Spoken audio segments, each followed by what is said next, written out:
Яасан байцгаана уу? Миний Монголын ард түмээ. За өнөөдрийн хэдүүлэнгийнх нь хувьд бас сонирхолтой өдөр болж өнгөрч байна. За тэгээд хэдүүлээ гэж яагаад сонирхолтой өдөр болж өнгөрөөд байгаа юм бэ гэх юм бол одоохон манайхан жоохон төрүүлээч гэдэг шиг. Ерөнхийдөө бол хэдүүлээ бол одоо юу ярих хэвээр вэ гэхлээр хамгийн түрүүнд алтыг ярих хэвээр. Тэрний өмнө эхлээд хэдүүлээ мэдээж интрогоор за эдийн засгийн мэдээнүүдийг оруулдаг тийм ээ. Тэгэхээр эдийн засгийн мэдээнүүдийг оруулах хэрэгтэй. За тэгээд ирэх юм бол за өнөөдрийн нэгд өдрийн хувьд бол нэг тийм амар том мэдээнүүд бол угаасаа байхгүй. Харин хоёр дахь өдөр cash rate Австрали доллар дээр cash rate. За Австрали доллар дээр retail sales тэгээд ерөнхийдөө сарын тайлан бол гарч байгаа. За тэгээд cash rate, RBA rate statement гэдэг ерөнхийдөө бол мэдээний за нэг бас нэг conference гэсэн үг ерөнхийдөө бол явагдаж эхэлж байна. За тэгээд хоёр дахь өдрийн мэдээж өглөө шүү дээ. Азийн бирж дээр гэсэн үг. За тэгэнгүүт мэдээж оройн ISM manufacturing PMI тэгээд JOLTS job openings тэгээд ISM manufacturing prices гэж ерөөхдөө бол мэдээнүүд бол гарч ирнэ. За энэ тодорхой хэмжээний мэдээнүүд бол мэдээж ойлгомжтой. Нэг тийм өндөр үзүүлэлттэй бол гарч ирэхгүй гэсэн таамаг бол мэдээж аль эрт тавиад байгаа. За тэгээд энэ 7 хоног бол хэдүүлэнгийнх нь бол мэдээж тодорхой хэмжээний савлгаа өндөртэй өдөр бол угаасаа байх нь ойлгомжтой болоод эхэллээ. Энэ 7 хоног шүү. Энэ 7 хоног маш тийм өндөр савлгаатай өдөр 7 хоног байх боломжтой болж эхэлж байна. За тэгэхэд гол шалтгаан нь юу юм бэ гэх юм бол мэдээж 3 дахь өдөр бол нэг тийм амар том мэдээ бол байхгүй. ADP non-farm change, employment change байгаа. Non-farm байгаа. За тэгээд ингэнгүүт араас нь мэдээж crude oil-ийн мэдээ бол өмнөх нь хасах 3.3 million гарсан бол энэ удаа хэд гарах вэ гэдэг гоё хэдүүлээ нэг тийм тоо бодно гэсэн. За тэгэнгүүт Швейцар франк дээр CPI Монтлигийн тайлан гарч ирнэ. За ерөөдөө Швейцар дээр бас тодорхой хэмжээний инфляци мэдээ гарч ирнэ гэсэн үг. За тэгээд мэдээж 5 төлөв бас Швейцар дээр мэдээ байх бах. За гэсэн чинь unemployment rate нь бол гарч ирж байгаа юм. За. Тэгээд дөрөвт өдөр unemployment claims за мэдээж ажилгүйдлийн нэхэмжил. Ажилгүйдлийн нэхэмжил нэг тийм өндөр гарч ирэхгүй гэсэн таамаг бол заагаад байгаа ч энэ 7 хоног мэдээнүүд ерөөдөө бол амар тийм том өөрчлөлттэй биш мөртлөөсөө ч юм уу эсвэл за ер нь нэг том өөрчлөлттэй байна гэд хэдүүлээ баг харчад болохоор хэмжээний уг нь харагдаад байх юм. Гэхдээ шинжээчд яагаад энийг ингэж амар юугаар таамаглаад байгаа юм бэ гэдэг бас их сонирн байна миний хувьд. За тэгэхээр хэдүүлэнгийнх нь гол асуудалтай хоног нь өөрөө 5 дахь өдөр байгаад байгаа. Тэрнээс өмнө Final Service PMI тэгээд ISM Service PMI мэдээ 4 дахь өдөр гарах нь байна. За 5 дахь өдөр юу юм бэ гэх юм бол CAD дээр мэдээж unemployment change, employment change. За тэгээд CAD дээр unemployment rate, за тэгээд USD дээр average hourly earning гэсэн мэдээ гарна. За тэгээд 5 дахь өдөр хэдүүлэнгийнх нь гол анхаарах ёстой зүйл нь non-farm employment change. За ерхий одоо яг гол хэдүүлэнгийнх нь non-farm employment change гэсэн үг. За тэгээд мэдээж unemployment rate тэгээд манай 11.25-аас 5 дахь өдөр Fed Chair Powell маань үг хэлэх нь байна. За тэгээ бас их сонирхолтой байгаа шүү. Манайхан их сонирхолтой байгаа. За тэгээ бүтэн сайнны гол нь миний ганц гайхаад байгаа зүйл нь өөрөө бүтэн сайнд буюу 4 сарын 5-нд 12 цаг 45 минутанд өглөө Homs member Waller үг хэлнэ. Яагаад юм бэ? Яг юу ярих гээд байгаа юм бэ? Гэдэг нь одоо тэгээд 5 өдрөөс л ерөөхдөө бол хэдүүлэнгийнх нь хувьд мэдэгдэнэ. За тэгээд хэдүүлэн ямар ч байсан энэ асуудлыг хэдүүлэн нэг өчир нь болоод ямар ч байсан нэг хуваалцсан да. Ямар ч байсан ярилцсан да. Одоо тэгээд тэрнээс өмнө хэдүүлэнгийнх нь гол анхаарах хэрэгтэй зүйлсүүд ерөөхдөө бол байна. Энэ ADP non-farm дээр яг ямар өөрчлөлттэй ямар юунаас шалтгаалсан ямар өөрчлөлттэй мэдээ гарах вэ гэдэг бас их сонирн байгаад байна. За тэгээд employment change нь өөрөө мэдээж бас маш өндөр тийм юутай гэж харж байгаа юм байна. Өөрчлөлттэй гэж харж байгаа юм байна. За тэгэхээр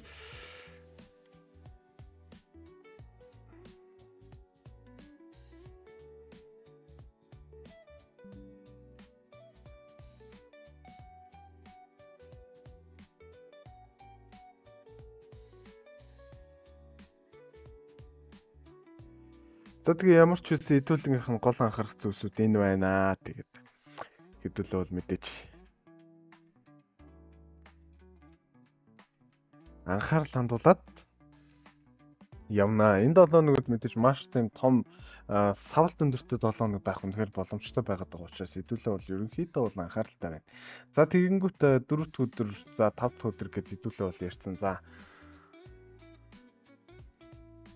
тэгэхээр хэдүүлээ ерөнхийдөө бол анхааралтай байна.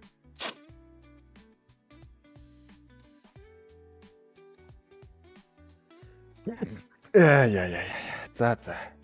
Найтагаа тавчлаа болоо. За тэгээ ямар ч үсэн мэдээний хувьд үл юм байна. За тэгээ алтны хувьд гэх юм бол дээшгээ цэцэрлэл ороод ирцээ. Тэгээ янзын биш үү? Манайхан өмнөх 7 хоног за алтан дээр хэдүүлээ байд гэж өнгөрсөн ерөөхдөө бол дээшгээ гараад ирлээ. За 3119. За бүх цаг үеийн дахин дээд таншруулдээлээ. За алтан дээр бол одоо бол надад бол нэг хилээд байх зүйл бол үнэхээр алгаа. За 120 гэдэг ханшин дээр бол угаасаа очичлоо. За тэгвэл цаашдаа яах юм бэ гэдэг асуудал миний хувьд бол яригдана. Үхээс биш би бол бүр 28 бараг 30 руу татаад ороод ирсэн юм бэ штэ. За тэгэхээр хэдүүлэнгийнх нь хувь тодорхой хэмжээний зургууд өөрчлөгдөнө. Тэгэхээр ер нь weekly-гээсээ ихэлсэн л дээр баха та. За тэгэнгүүт хэдүүлэн мэдээж өмнө зурсан зургнууд дээр гаргаад ирэх юм бол зураг өөрөө мэдээж ханалтын цэгээ заахын хувьд бол заасан байгаа гэсэн. За тэгвэл нөхцөл байдал ерөхий яаж өөрчлөгдөөд яагаад юу санаа амархгүй яагаад байгаа гэдгүүлээ заавал ингэж яагаад тах шаардлага байна. Устгах шаардлага байна. Уг зураг үргэлжлэж байгаа тий. За тэгвэл үүштэй зураг ерөөхдөө бол ямар байралтай яасан юм бэ гэдэг модлоос илүү харах юм уу? За модлоос гэх юм бол ерөөхдөө зураг бол угаас ханалтаа бол заашлаа. Энэс өдөр мэдээж хэдүүлээ нэг анхаарал хандуулаад байсан цаг байгаа штэ. За тэгвэл давтамжийн хөдөлгөөн 1 2 3 гэ гараад ирсэн. 3 дахь хөдөлгөөн бол ороод ирсэн ойлгомжтой. За халтуул ингээд official-оор 3120 руу гараад ирсэн. 3130 руу гараад ирлээ. За энэс цааш ерөнхийдөө бол нөхцөл байдал ерөнхийдөө бол яаж өөрчлөгдөх нь вэ гэдэг тал бас байгаа. За тэгэхээр миний гол таамаг нь мэдээж сайн хагалсан потенциалэр ч юм уу эсвэл өмнөх 7 хоногийн хэрээр за Америк нэгдсэн улсын JD Vance гэх одоо дэд ерөнхийлөгч хийж байгаа хүний group chat мэдээж ликлсэн. Олонд одоо ерөнхийдөө бол нэгттэй болсон. За тэгээд тэр чатан дээр юу хэлсэн бэ гэхээр Европын тал дээр ерөнхийдөө бол жоохон муу хэлсэн. Европыг одоо нэг тэр шаасан ч юм уу нэг тиймэрхүү чатнууд ерөнхийдөө бол харагдсан гэдэг талаасаа бол байгаа. За тэгээд дэд ерөнхийлөгчийн хувийн талаас бол тийм зүйл гарч ирэх нь бол бус гэж мэдээж үзэхээр бол үзэж байгаа. Гэхдээ за нөхцөл байдал бол одоо угаасаа тийм байдалд орсон учраас хэдүүлэнгийнх нь байдал яг ямар хандлагатай яаж байгаа юм бэ гэхэлэр хэдүүлээ энэс цаашаа бас нэг зүйлийг судалж харах хэрэгтэй болно. За тэгвэл энэ нөхцөл байдлын ерөөхдөө бол хэдүүлэнгийнх нь хувьд юу байх вэ гэхэлэр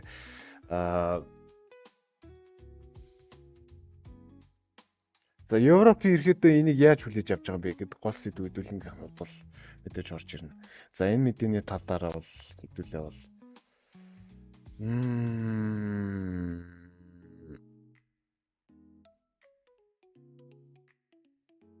за нэг тийм амар өндөр за дайны асуудал ерөнхий гол хүчин нөлөө байгаа юм биш үү? Ааха. За тэгвэл биш үү? Энд чи ийм болж байгаа гэсэн үг. Хэдүүл ямар ч байсан шууд харъя. Байна. Тэгэхээр сэлвэр ялч хүсэж явах хэрэгтэй. За тийм. Ихлээ. Нэрхий за шууд бирж нэгдээд юу болоод байгаа юм. Энэ чи эзний ёроолын 2 сарын 28, энэ эзний ёроолын 3 сарын 21. 10 хоногийн дотор ерөнхийдөө бол за бас хөрхөн өндөр том өсөлт хийсэн юм байна. За тэгвэл үүштэй мэдээж 3 дахь дэд үзүүрийг хийж байгаа юм. 3 дахь дэд үзүүр. За ерөнхийдөө сэлвэрлэл цаашаа бол явхаар л юм байна. За ойлгомжтой. Тэгвэл Монтегоро ерөнхий яаж зааж байгаа. Тэгээд хэдүүлээ нэг анхаарал нэг харчих та. Ингээд болоо яа. За болцсон юм байна. За нөхцөл байдал нэг иймэрхүү явж ирсэн. Ингээд ороод ирсэн, ингээд гараад ирсэн. За энэ чиз нэг хэрэгцээс бодож үзээд за сэлхүр дээр ялч хүнийг шийдэл орж ирэх болчлоо шүү. За ингэж орж ирсэн гэдэг чинь иймэрхүү байгаа. Зургийг ингэж авсан. За ингэж авсан учраас энэ дэш шиг нэг иймэрхүү байдлаар ч юм уу иймэрхүү байдлаар орж ирэх боломжтой болж эхэлж байна. За ойлгомжтой. За түгэл биш үү? За энийг бол төрдөө орхи хэдүүлээ.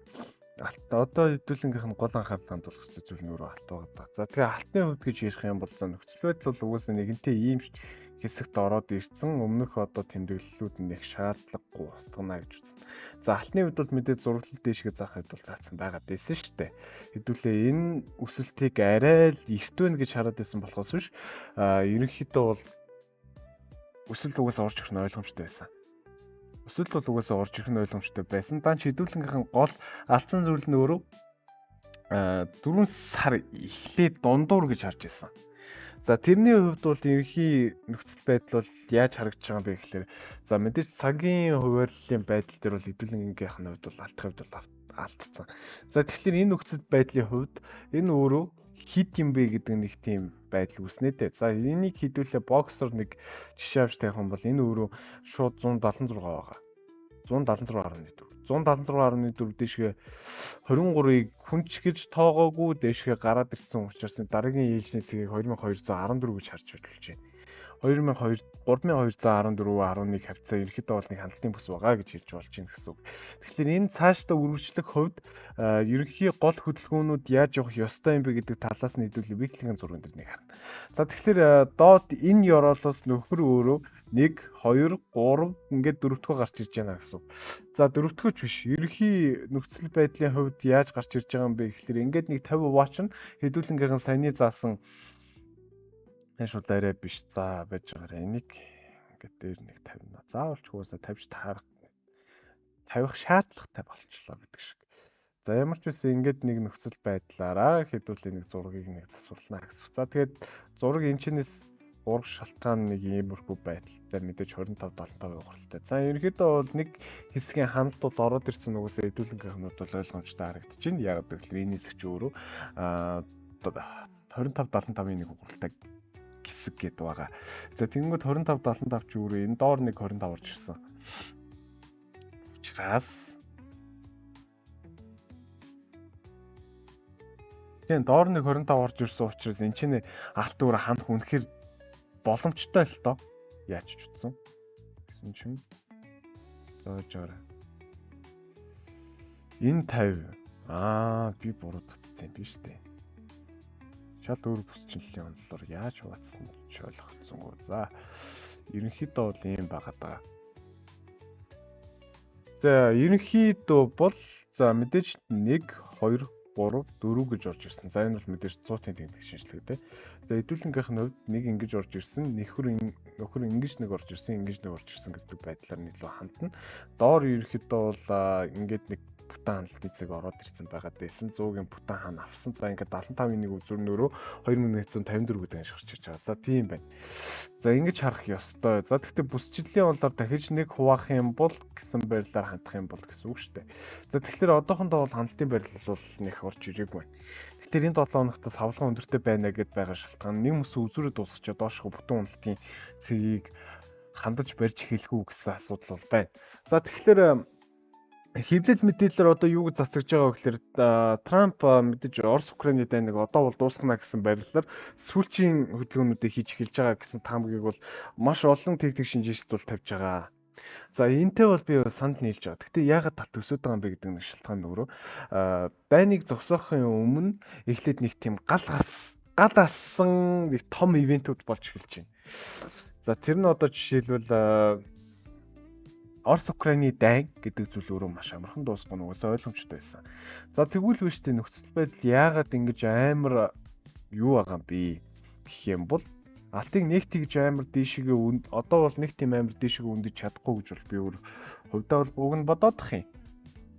За тэгээд дууг нь 3100, 200, 300 гэсэн ханшнууд бол угаасаа байхад бол байгаа. Гэхдээ энэ ханшнууд руу өсөх арайч болоогүй гэсэн таамаг тавиад байх юм. Тэгэхээр энэ 7 хоногт алтны хувьд бол том шокийн хөдөлгөөнүүд орж ирэхдээ дээшигээ болцоо ерөөхдөө бол орж ирэх магадлал өндөртэй.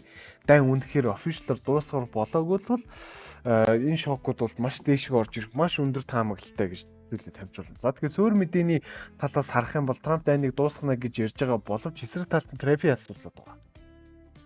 За нөгөө нэг тодорхой хэмжээний бараа бүтээгдэхүүнүүдээр тавигдах татварын асуудал байгаа гэсэн үг. За энэ татварын асуудлууд ерөнхийдөө бол хамгийн том анхаарал тавих ёстой зүйл нь өөрөө эхнээсээ мэдээж энэ тарифын асуудлууд ажиллаж эхэлж байна. За Америкийн нэгдсэн улсын одоо эдийн засаг сайжирж байгаа гэж яриад байгаа боловч тэр асуудал нэг талаараа үнэн, нөгөө талаараа бас худлаа мэдээлэл бас байж болно. За тэгээ яагаад ингэж их хандаад байгаа юм бэ гэх юм бол шүү дээ.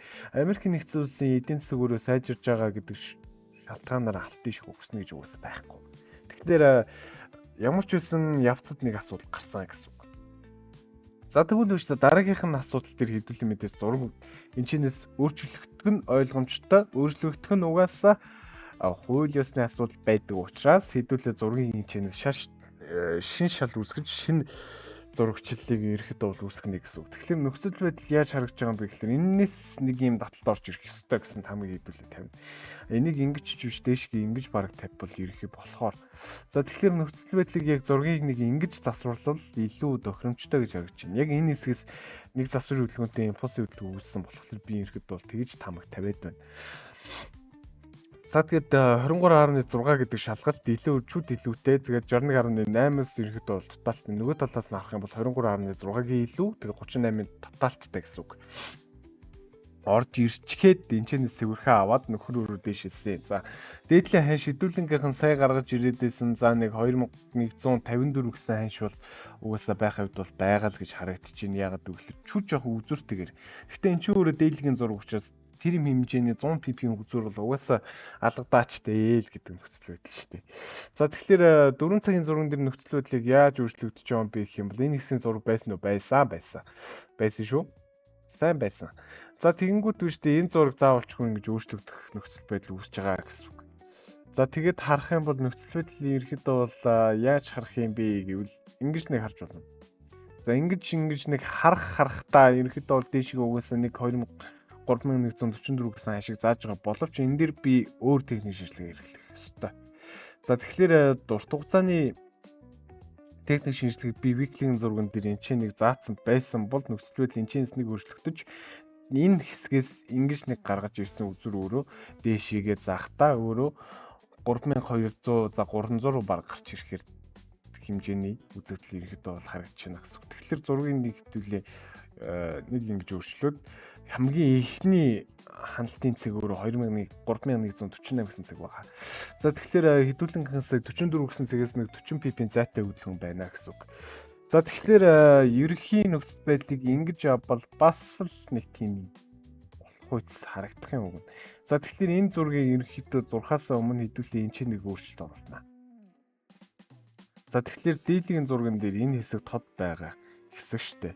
Тэгэхээр энэ хэсгийг хэдүүлээ нэг харнаа гэсэн үг. За виклийн зурган дээр энэ хэсэг байсан бол бид нэр энэ хэсэг дээр л ерөнхий гол хэсгүүдийг анхаарч тавих гээд байна гэж хэлж болно гэсэн үг. За тэгэхээр биш үү ямар ч байсан expansion хэрэглэхгүй. Файн чи. За тэгэхээр энэ хэсгээс нэг юм зураг татвал энэ ч жоох эвгүй харагдах юм бол харагдаад байна да. За тэгэхээр миний энийг хийн өөрчилсөн юм бол. За тгийн зураг бол угаас орж ирэхэд бол орж ирсэн байсан. Энийг 176.4-өөр нь байлгана. За тэгээд нэмээд энийг устгаад нэмээд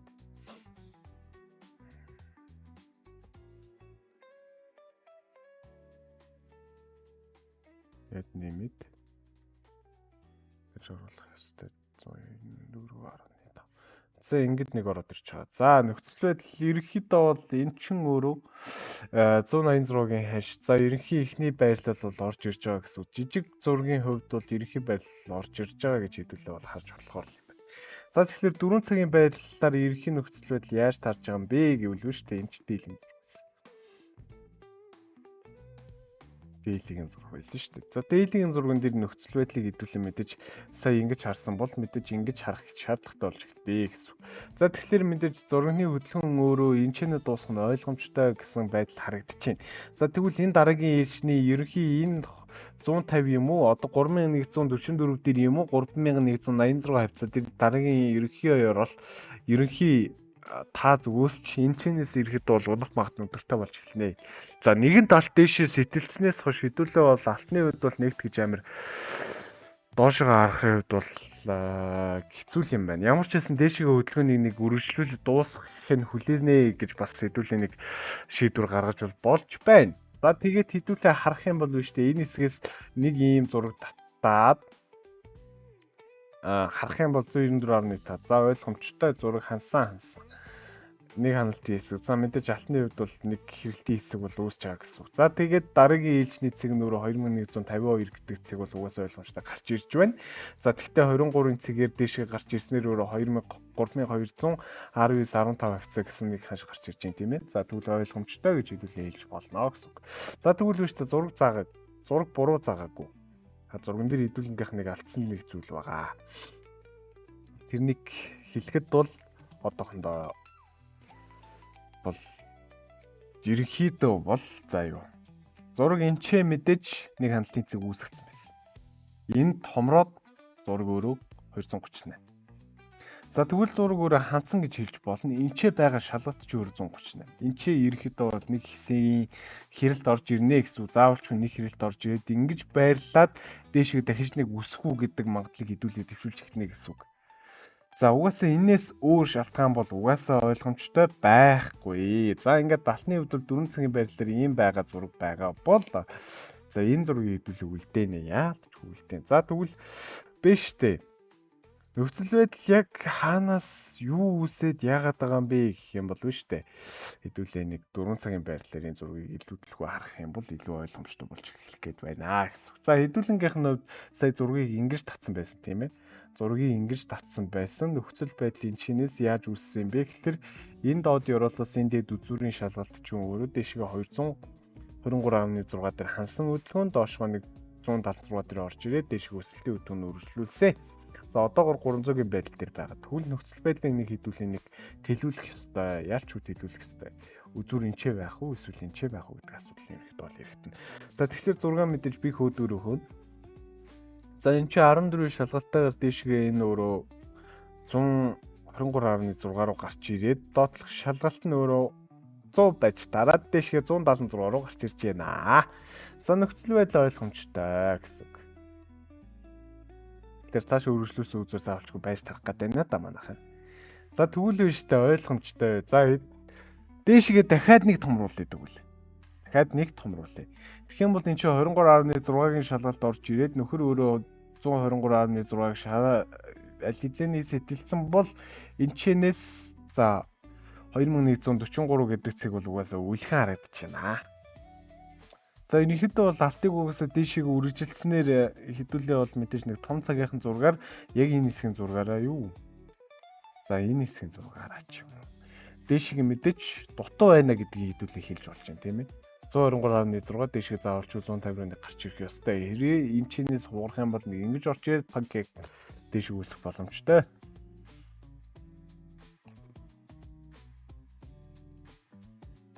Хитрхийн өндөр том хөдөлгөөн ороод ирлээ. Нэгт.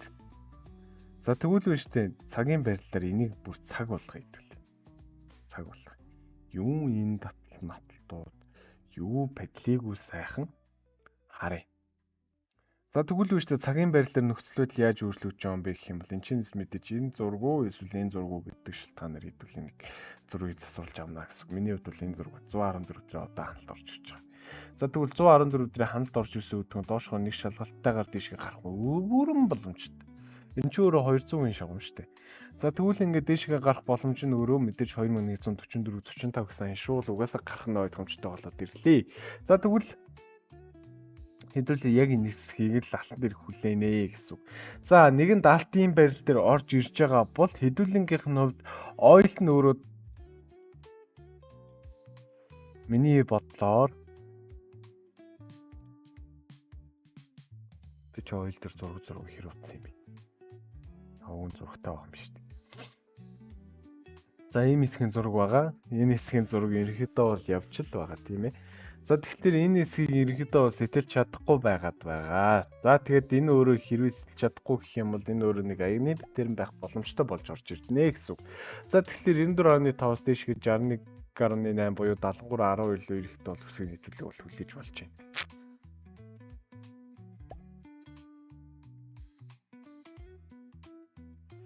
За ойл дээр бол нэг олон юм бол ярихгүй угаасаа. Нөхцөл байдал бол угаасаа ойлгомжтой. За 4 цагийн зургаар энэ чинь 4 цагийн зураг гаргаж ирнэ гэсэн үг. Тэгэд энэ хэсгээс хэдүүлээ энэ хэсгийн зураг гэж ярьж ирснаас илүүтэйгээр хэдүүлээ энэ хэсэг дээр нэг зураглалын таталт хийнэ. За тэгээ нөхцөл байдал өөрөө 94.5 гэж ярьж байгаа бол 61.8 дутууд болцаа. За энэ чинээс доошгоо ерөөхдөө бол нэг орж ирэх боломжтой. 68 56 гэх ханш руу ерөөхдөө бол энэ 7 хоногт унж орж ирээд тэгээ цааш өргөжлүүлээд төсөх боломжтой гэж хэдүүлээ хэлж байна гэсэн үг. За хэрвээ энэ хэсгээс итерх юм бол мэдээж доошгоо дахиад 66 51 гэсэн ханш бол байна. Тэгэхээр хэдүүлээ маш анхааралтай байх нь байна шүү манайхан. Маш анхааралтай байх нь байна. За тэгвэл баяртай ойлгомжтой гэж ярьж байгаа хэрнээ долларын индекс маань яаж зааж байгаа юм бэ? За долларын индексэн дээр өнөөдөр маш том өөрчлөлт орж ирсэн байх ёстой. За хэдүүлэнгийнх нь аль явангарын гарч ирээд байсан шалгалтыг бол шалгацсан харагдаж байна. Тэгээд за энийг бол трейдинг үе дээр хэдүүлээ харах нь илүү төлхөө сүүлийн үеийн зурганд байгаа. За тэгвэл баяртай дейлигийн зурган дээр за юм 30 минут үе. За юу амар шатсан юм бэ? За тэр шалгалтын үед бол мэдээж шалгалт орж ирсэн. Дээшгээ шалгалаа хэдийн дээшээ гарч ирэх боломжтой. Гэхдээ гол нөхцөл байдал ийшгээ орж ирэх боломжтой гэж яриад байсан бол шалгалтаа хийсэн доошогоо уналтын өгдөг нэг өргөжлүүлэх магадлал өндөртэй харагдаж шүү. За тэгвэл Ерол нь ерөнхийдөө бол хэдүүлээ баг 150 юм уу? Дахин шалгалтаар юм уу? Эсвэл доошгоо дахиад 102 руу орж ирэх боломжтой гэж хэлүүлээ үзчихэж болох юм байна. Тэгэхээр нөхцөл байдлыг хэдүүлээ яг хадгалснаар хадгалаад явнаа. За тэгвэл үүштэй долларын индекс ерөнхийдөө бол зурагчлалаар бол ингээд заасан. Энэ зурган дээр 123.6 гэж байгаа бол ийшээ нэг орж ирэх боломжтой. Дахиад доошгоо ийшээ ч юм уу 102.1 орж ирэх боломжтой гэсэн тамиг хэдүүлээ ерөнхийдөө бол хадгалнаа гэсэн үг. За тэгвэл UST юу болж байгаа юм бэ гэх юм бол одоо UST ч өөрөө уналтынхын цэг дээр очисон. Одоо унахтаа бэлдээд байж байгаа гэсэн чинь альтизэнд ороод ирсэн юм биш үү нөхөр өөрөө. За тэгвэл үүштэй UST дээр нөхцөл байдал ерөнхийдөө юу яригдж байгаа юм бэ гэх юм бол би энийг UST дээр дейлигийн зургаар илүүдлэхгүй харсан дээр баха та энийг 4 цаг болоход энийг дейлигийн зураг болох хэвээр. За ийм нөхцөл байдлаар харагдаж байгаа. За тэгвэл үүштэй долларын индекс гинэ. За UST ч өөрөө нөхцөл байдал нэг иймэрхүү байгаа учраас эхлээд энэ хэсгээс нэг таталт авнаа гэсэн үг. Таталтаа авсан даруйда юу анзаарч чинь 50 20419 руу гарч ирсэн угаас үнэн. За тэгвэл энэс цаашаа дахиж нэг Ерол үүсгүүл 18935 руу үүсэх боломжтой.